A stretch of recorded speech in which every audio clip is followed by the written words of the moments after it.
আমরা প্রকাশিত ২ কিস্তি সংবাদের পুঙ্খানুপুঙ্খ পর্যালোচনা করেছি। এতে মোটামুটি সব মিলিয়ে ৪৫টি তথ্য, অভিযোগ এবং অপমানজনক বক্তব্য সন্নিবেশিত আছে। তার মধ্যে ২৪টি তথ্য বা অভিযোগ সম্পূর্ণ মিথ্যে। আপনারা জানেন এটি আসলে পত্রিকায় এবং ইলেকট্রনিক মিডিয়ায় যেভাবে প্রচারিত হয়েছে এবং দুর্নীতি দমন কমিশন সেই সকল তথ্যাদি সঠিক হয়েছে কিনা এবং আমাদের দুর্নীতি দমন কমিশনের পারভিতে পড়ে যে এই ধরনের কার্যক্রমের অনুসন্ধান চালানো।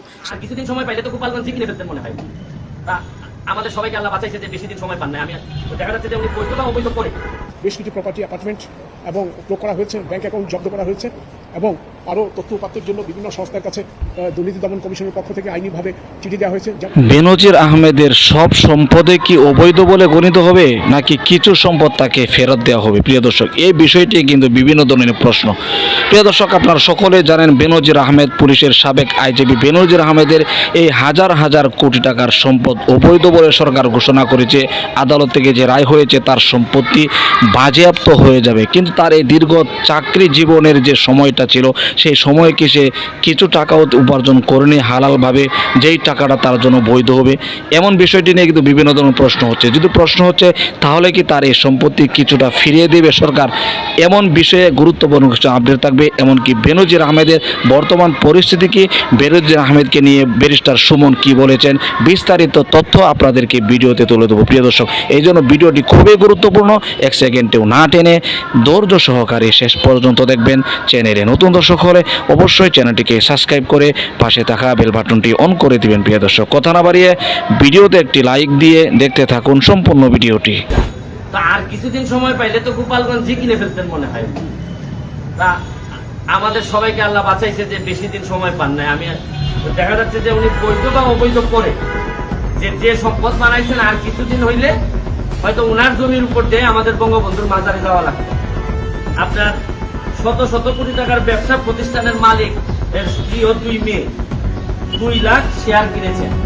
এখন প্রশ্ন হচ্ছে কি, বৈধ অবৈধ, এখন প্রশ্ন হচ্ছে কি এত সম্পদের রিপোর্ট আসার পর আমি ভাবছিলাম যে আমার মনে আশা লাগবে না। দুদক নিজেই হয়তো এত বড় জিনিস দেখার পর দুদক, আবার শুনতেছিলাম দুদকের চেয়ারম্যান মহোদয় বলছিলেন যে ওনারা একটা চিন্তা ভাবনা করতেছেন। আর চিন্তা ভাবনাটা কোথায় থেমে গেছে এটা আমার জানা নাই। যে অভিযোগটা আসছে এটা বাংলাদেশের মানুষের সামনে, জাতির সামনে পরিষ্কার হোক। মানে উনি সেন্ট মার্টিন, কক্সবাজার, কুয়াকাটা যে সব জায়গায় গেছেন, মোটামুটি কোনো জায়গায় তো দেখেছি যে জায়গার বাকি নাই।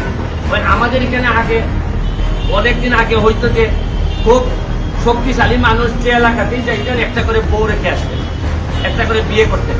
আর আমি উনারে দেখতেছি যে উনি যে জায়গায় গেছেন মাশাআল্লাহ সম্পদের মালিক হয়েছেন।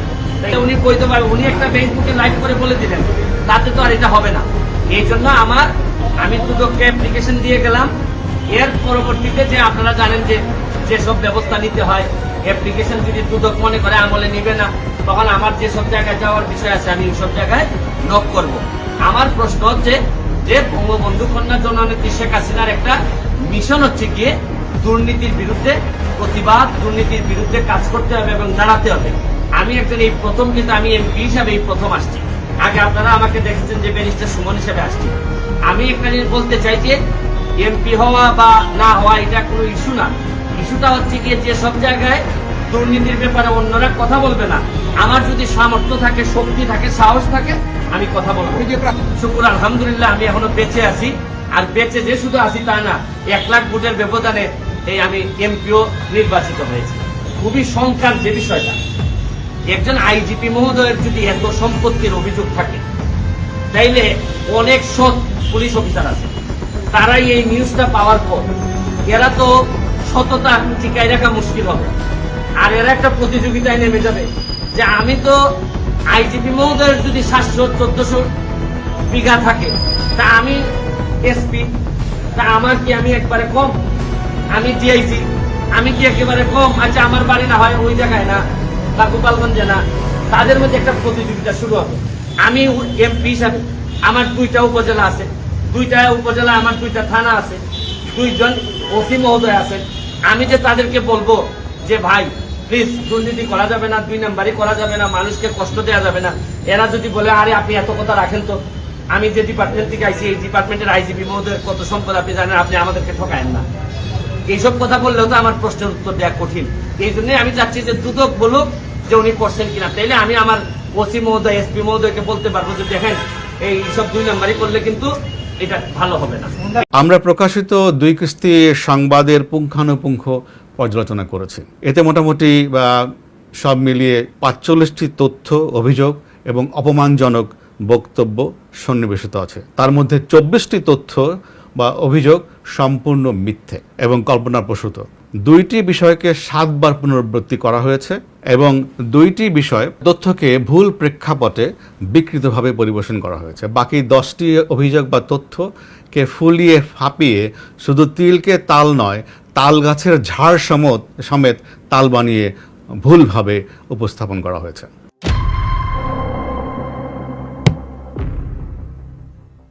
আমার জন্মশহর গোপালগঞ্জে 2014 সাল থেকে আমাদের পারিবারিক কৃষি খামার ও কৃষিতে বিনিয়োগ আছে। সে সময় থেকে 10 বছর ব্যাপী ধীরে ধীরে কৃষিক্ষেত্রে আমাদের পারিবারিক বিনিয়োগ এবং ব্যবসা চলে আসছে। প্রথমে সেখানে আমাদের পরিবার সদস্যগণ একটি ছোট মৎস্য খামার প্রতিষ্ঠা করে। সেই খামারের আয় থেকে আস্তে আস্তে ব্যবসা বৃদ্ধি হয়। পরবর্তীকালে মৎস্য খামারের পাশাপাশি সেখানে বিভিন্ন বনজ, ফলজ, ঔষধি ও মশলা জাতীয় বৃক্ষরোপণের মাধ্যমে ব্যাপক বনায়ন করা হয়। কৃষিক্ষেত্রে ব্যবসার জন্য শত শত কোটি টাকার প্রয়োজন হয় না, বা এই ধরনের শত শত কোটি টাকার বিনিয়োগের প্রয়োজন হয় না। এই যে প্রকল্প যেখানে রয়েছে সেখানে যে পরিমাণ ভূমি উল্লেখ করা হয়েছে সেটি কোনো ক্রমেই সঠিক নয়। সত্য এই যে সেখানে যে পরিমাণ টাকার জমি কেনা হয়েছে তার থেকে বেশি আমার পরিবারের ব্যাংক এবং অন্যান্য সূত্র থেকে ঋণ, লোন বা দেনা রয়েছে। এটি মূলত তাদের ব্যবসায়িক আয় এবং ব্যাংক এবং অন্যান্য সূত্র থেকে সংগৃহীত লোনের মাধ্যমে এই ব্যবসা প্রতিষ্ঠানকে তারা ধীরে ধীরে গড়ে তুলেছে। তাছাড়া এই জমির পরিমাণ এবং ব্যবসাতে নিয়োজিত সংশ্লিষ্ট জমির পরিমাণ এবং টাকার উৎস এই বিষয় সংক্রান্ত ট্যাক্স ফাইলে যথাযথভাবে সন্নিবেশিত আছে।